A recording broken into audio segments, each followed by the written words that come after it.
Have you ever wondered if that restlessness you feel at certain moments might have a deeper origin, perhaps even spiritual? There are times when the heart seems to want to tell us something that the mind cannot yet decipher.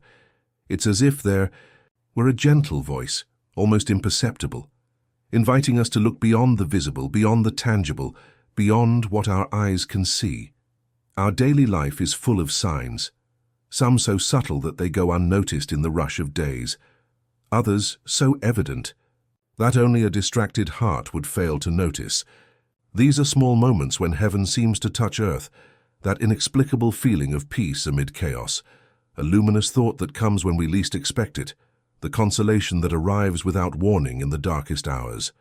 You are not reading this by chance. Perhaps this is the sign you asked God for when, in silence, your soul cried out for an answer, for direction. For know that, as Pope Francis teaches us, God speaks to us in prayer, but also in the signs of the time, in the events of life, in the people we meet and who make us reflect. Look around you. Notice how stress accumulates in the small corners of your routine. That constant irritation with everyday situations, sleep that doesn't fully regenerate, the feeling that the hours of the day are insufficient for everything that needs to be done. These are not just symptoms of a modern and hectic life. They are often the silent cry of a soul thirsty for true connection, for an authentic encounter with the divine. Our body speaks when the soul is in disorder. Persistent insomnia, pains that appear without clear medical explanation, anxiety that tightens the chest at unexpected moments. These are ways the body tells us that something in our spiritual life needs attention. Our home also reflects our inner state. The constant desire for change, dissatisfaction with the environment, difficulty maintaining order can be signs of a deeper disharmony. Pope Francis reminds us, with his welcoming wisdom, that the Christian life is a journey, a pilgrimage. We are not wanderers, we are pilgrims. And in this pilgrimage, we need to be attentive to the signs God sends us, because, as he says, God makes himself felt in the heart of each person. He also respects everyone's freedom. Therefore, it is important to be attentive to divine signs in our life. I invite you now to take a pause, yes, a genuine pause at this moment. Close your eyes for a few moments. Breathe deeply. Allow yourself to be present, truly present with yourself and with God. What is your heart trying to tell you? What is the deepest thirst of your soul today? What are the noises that have been preventing you from hearing the gentle voice of God that continues to call you by name? This message is not just another text that you read distractedly. It contains an important revelation for your spiritual life right now. Like a veil gently lifting, I want to share with you a frequent cause of the spiritual distance many of us experience today, which may be affecting your own faith journey. Maria, a young mother of 32, lived an exhausting routine between work, children, and home. Catholic since childhood, she gradually abandoned her faith practices, first due to lack of time, then due to lack of will. Sunday Mass became occasional. Nighttime prayer was replaced by exhaustion and immediate sleep.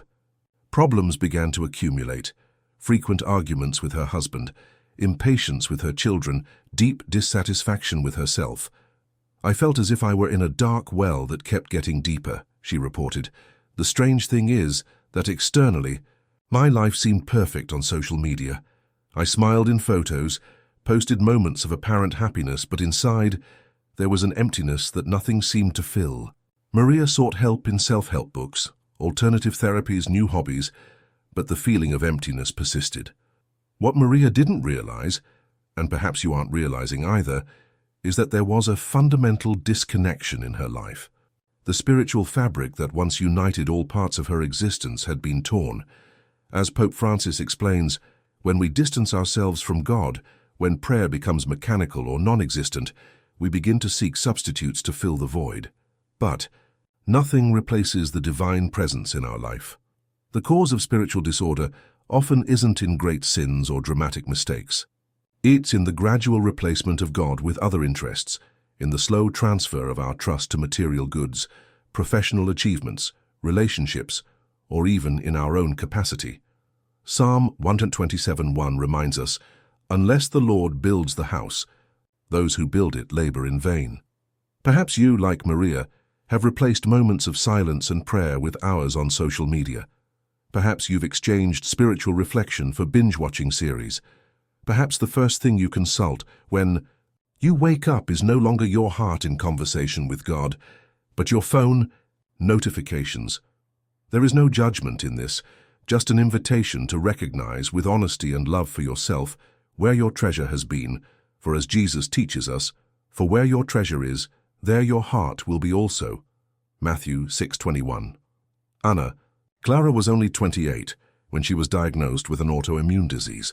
Competent doctors, appropriate treatments, but the condition seemed to worsen. It was then that during a hospitalization, she received a visit from a priest. It wasn't a planned meeting. The priest was visiting another patient and entered her room by mistake, but there are no mistakes in the divine plan. He sat beside me and simply asked how my relationship with God was, says Ana Clara. I realized that it had been years since I had truly spoken with him. I prayed automatically, attended church out of habit, but my heart was far away. The priest then proposed something simple. Dedicate 15 minutes in the morning, before consulting any electronic device, for a sincere dialogue with God. At first it seemed impossible. My mind wandered. I looked at the clock constantly. But I persisted, she recounts. On the 10th day something changed. I felt a peace that didn't come from myself. It was as if I were finally home after a long journey. Ana Clara's physical condition didn't have a miraculous cure, but her attitude toward the disease was completely transformed. I found meaning in what seemed to be just suffering. Pope Francis teaches us that prayer is the breath of faith, and he continues, prayer is like the oxygen of the soul. Just as we cannot live without breathing, we cannot be Christians, we cannot feel ourselves to be Christians, without speaking with the Lord, without speaking with God, without listening to what the Lord tells us. I want to propose a simple action, a first step to restore this vital connection. Set aside 5 minutes, just 5, when you wake up tomorrow. Before picking up your phone, before turning on the television, before the first worries of the day. 5 minutes of conscious silence in God's presence. Don't worry about elaborate words or formal prayers. Just say, "Here I am, Lord, speak." For your child is listening, based on 1 Samuel 3:10. Imagine your soul as a house with windows long closed. These 5 minutes are like opening a small crack, allowing the gentle breeze of the Spirit to circulate again. Over time, you will feel the desire to open more windows, to allow more light in, to renew rooms that were dusty from spiritual neglect. Jesus himself assures us, "Behold, I stand at the door and knock. If anyone hears my voice and opens the door, I will come into him and eat with him and he with me." Revelation 3:20. He doesn't invade, doesn't force entry. He waits patiently for you to open the door of your heart, even if it's just an initial crack. You are not alone in this journey of renewal. Pope Francis encourages us, never be discouraged, never lose hope, never say nothing will change. Our life is like a seed. It must die to bear fruit, it must give itself to receive. Even when everything seems lost, here comes God and makes things new. There is a light being kindled at this moment within you. It is the light of spiritual consciousness awakening again. It is the beginning of a journey back home, to the heart of God who never stopped waiting for you. Like the father in the parable of the prodigal son, God waits on the horizon, ready to run to meet you at the first sign of your return, Luke 15:20. Perhaps this is the sign you asked God for, a confirmation that it is time for renewal, for a new beginning, for reconnection with what really matters. Time passes, circumstances change, but the thirst for God remains engraved in our soul. As St. Augustine says, "You have made us for yourself, O Lord, and our heart is restless until it rests in you." You are not reading this by chance. Write in the comments, "My house is in God's hands." Have you felt that despite all your search for well-being, something still remains incomplete at the center of your being? There is a thirst that no water of this world seems completely capable of quenching. A restlessness that persists even when everything externally seems to be in order. This restlessness is not a defect in you. It is a call, a divine invitation to a deeper transformation. There is an invisible dimension of reality that constantly surrounds us. Like the air we breathe, we don't see it, but it sustains our spiritual existence. Pope Francis reminds us that the spiritual life is not something distant or separate from our daily life. It is daily life lived with awareness of God's presence.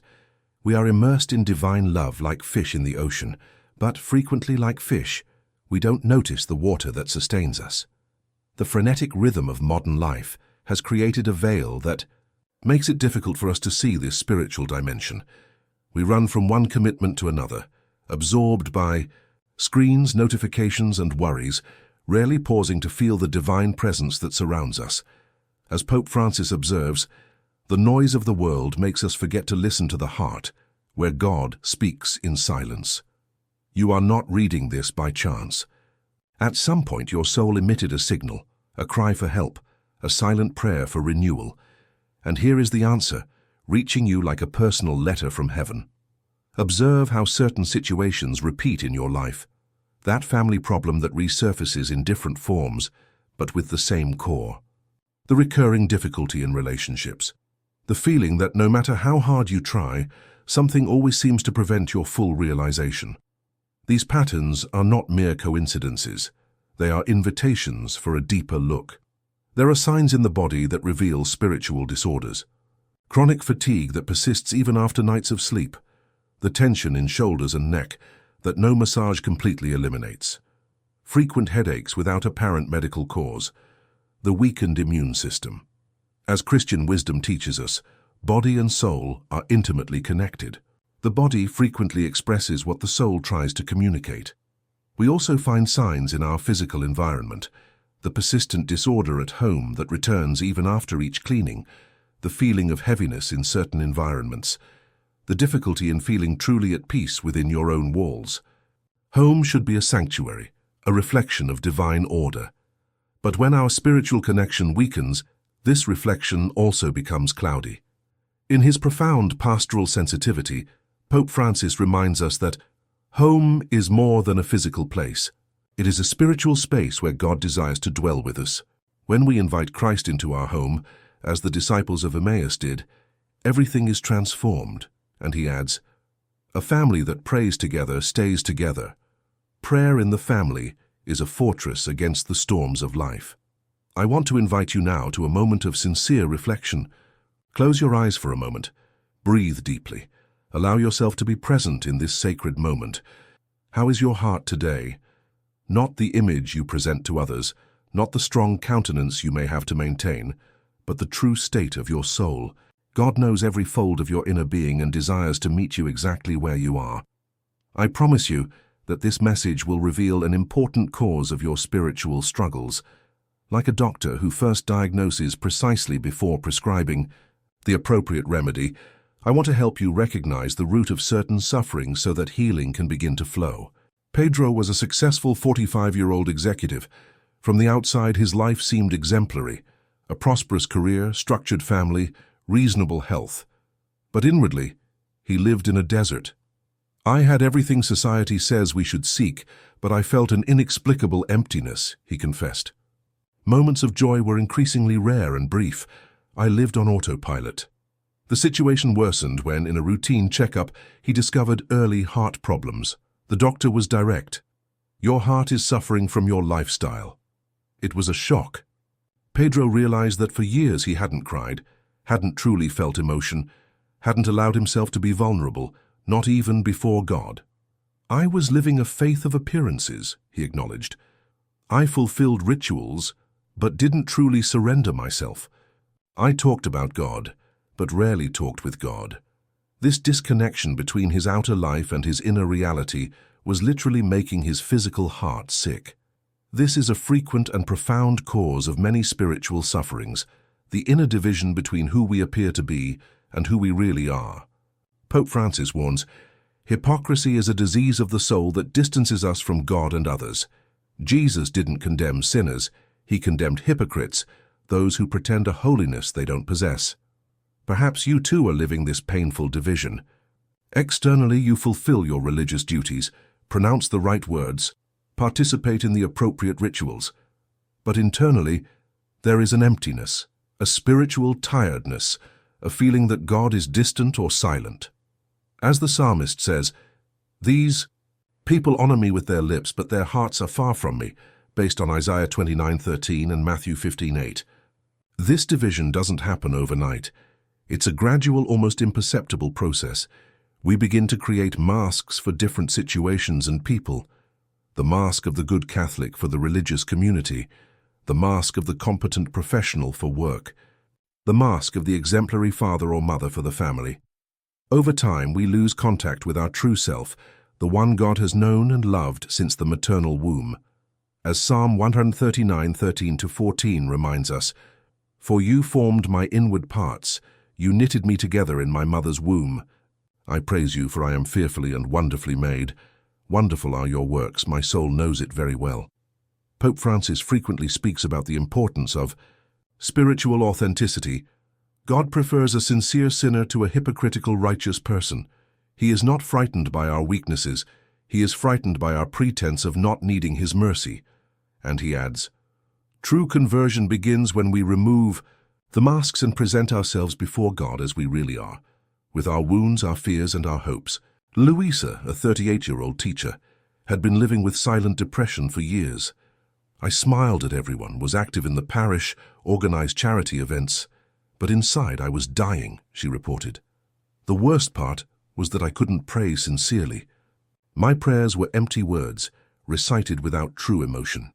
The transformation began when, during a spiritual retreat, she was invited to write a letter to God, not with pious words, but with absolute sincerity. "I began by writing, 'God, I am angry with you.' These were the first authentic words I had addressed to him in years," she recalls. "I cried for hours while writing everything that was stored up, my disappointments, my questions, my spiritual loneliness." That letter opened a door that had been closed for a long time. I realized that God wasn't frightened by my honesty. On the contrary, this is what he expected from me. I understood that I had confused piety with perfection, faith with absence of doubts. What Louisa discovered, and what perhaps you need to rediscover, is that God doesn't seek our perfection but our sincerity. As Pope Francis affirms, the Lord loves us as we are, with our fragilities, with our wounds. He doesn't expect us to be perfect to love us. He loves us now in our current condition to help us grow. I want to propose to you now a simple but profoundly transformative spiritual gesture, the prayer of the wounded heart.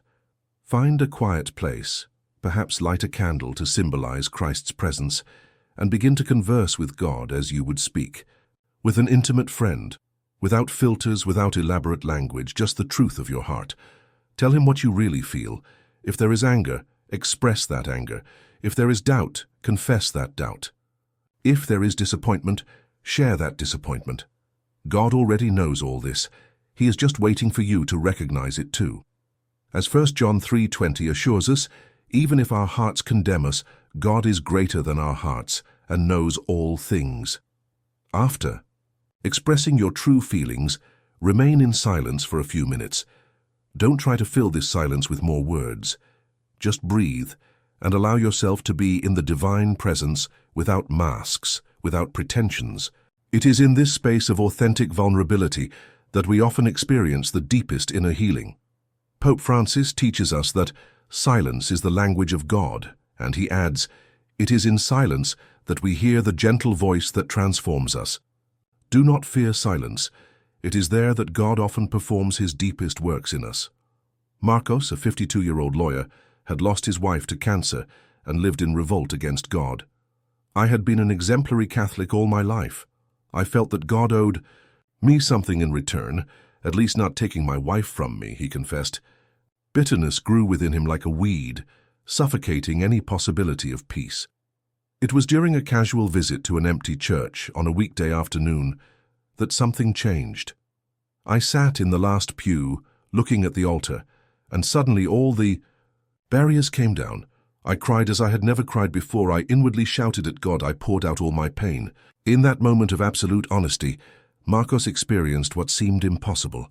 It wasn't an audible voice, but I felt a deep certainty that God was crying with me, not against me.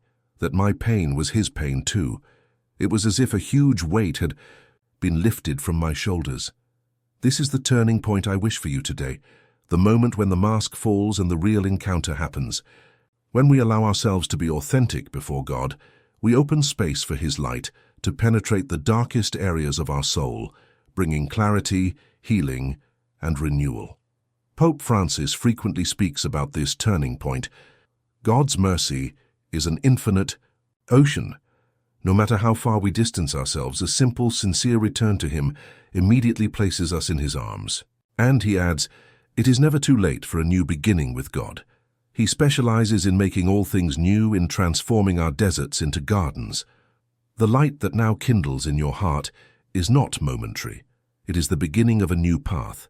Like the sun that, when rising, first illuminates the peaks of mountains before filling the valleys, this light will begin to spread to all areas of your life, your relationships, your work, your health, your home. You are no longer alone in this journey. Christ Himself walks by your side, as He did with the disciples on the road to Emmaus. Perhaps you will not recognize Him immediately, as they also did not recognize, but your heart will burn with a new flame of hope and purpose. Luke 24:32. May this flame strengthen each day, illuminating not only your own road, but becoming a light for all those who cross your path. For as Pope Francis reminds us, each person touched by God's grace becomes a living candle in the world, illuminating the way for others. You are not reading this by chance. Perhaps this is the sign you asked God for, an invitation to abandon the masks and discover the joy of spiritual authenticity. Write in the comments, "My house is in God's hands."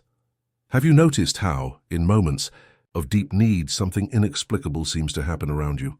A sudden peace amid turbulence, a strong intuition that moves you away from danger, an unexpected encounter that changes the course of your days. What if these were not mere coincidences, but manifestations of an invisible and loving presence that constantly watches over you? There exists a spiritual dimension that surrounds us, but which frequently goes unnoticed by our senses. As Pope Francis teaches us, we live surrounded by heavenly presences, but we are rarely attentive to them. Angels are not poetic figures or symbols. They are real beings, messengers of God who protect and guide us. This truth has been proclaimed throughout the centuries by the Church. Each person has a guardian angel assigned from birth, a constant presence that never abandons us. You are not reading this by chance. In the silence of your heart, perhaps, you have asked for a sign, a confirmation that you do not walk alone. And here it is, a reminder that celestial forces are mobilized in your favor, even when challenges seem insurmountable. Observe the signs of this invisible presence, the phone call that comes at the exact moment, the sudden shiver without apparent reason, waking in the middle of the night with an impulse to pray for someone, the unusual behavior of children or animals fixing their gaze on an empty point in the environment. Pope Francis reminds us that children and animals often perceive what we adults have lost the ability to see, because they still maintain a simplicity and purity of heart. The guardian angel is a travel companion that God gives us from the beginning of life, teaches the Pope. We should treat him with respect, speak with him, and listen to his inspirations. He defends us in hours of danger and illuminates our mind in moments of decision. Roberto, a 55-year-old businessman, went through a devastating financial crisis. "I felt abandoned, betrayed by heaven," he confessed. On a particularly difficult afternoon, he received the unexpected visit of an old colleague he hadn't seen for more than 20 years, bringing a solution and words of comfort that responded exactly to the questions he was asking in silence. When trying to thank him later, he discovered that the address provided didn't exist, and no one had news of that person for years. It was as if he had appeared just for that moment. Today, I have no doubts. I received the visit of an angel in human form. The cause of many spiritual blockages is excessive skepticism and the rationalization of everything. As Pope Francis warns, exaggerated rationalism is one of the greatest obstacles to authentic spiritual experience. God and his messengers often work in ways that our limited reason cannot fully understand. Perhaps you have relegated angels to mere decorative figures, forgetting their active role in your life. Make this simple spiritual gesture. Upon waking, sincerely recite, Holy Angel of the Lord, my zealous guardian, to whom divine piety has entrusted me, always rule me, guard me, govern me, and enlighten me. Amen. Visualize your angel at your side. This is not a mechanical prayer, but a conscious recognition of a real presence that accompanies you. Throughout the day, in moments of decision or difficulty, say inwardly, Angel of God, enlighten me in this moment. You will perceive an inner clarity, a peace that doesn't come from yourself but from this celestial presence that guards you. Teresa, a 35-year-old mother, lived consumed by anxiety about the safety of her children. During a retreat, she learned to entrust them to the protection of angels every night. After a few weeks, something changed within me, she recounts. Her deep certainty was established. My children are not protected only by me, but by much more powerful and vigilant presences. I recovered my sleep, tranquility, and the ability to live in the present without fear of the future. As Psalm 91:11-12 assures us, for he will command his angels concerning you to guard you in all your ways. They will lift you up in their hands, so that you will not strike your foot against a stone. This is the turning point, the passage from fear to trust, from anxiety to serenity, from perceived solitude to awareness of a constant companionship. Pope Francis teaches that the presence of angels in our life is not a spiritual luxury, but a necessity in a world full of visible and invisible dangers. Be attentive to the small signs, sudden peace amid chaos, protective intuition, revealing dreams, unexpected help at the exact moment. You are no longer alone in your journey. By your side walks not only your guardian angel, but Christ himself, who promised, Behold, I am with you always to the end of the age. Matthew 28:20. You are not reading this by chance, and write in the comments, My house is in God's hands.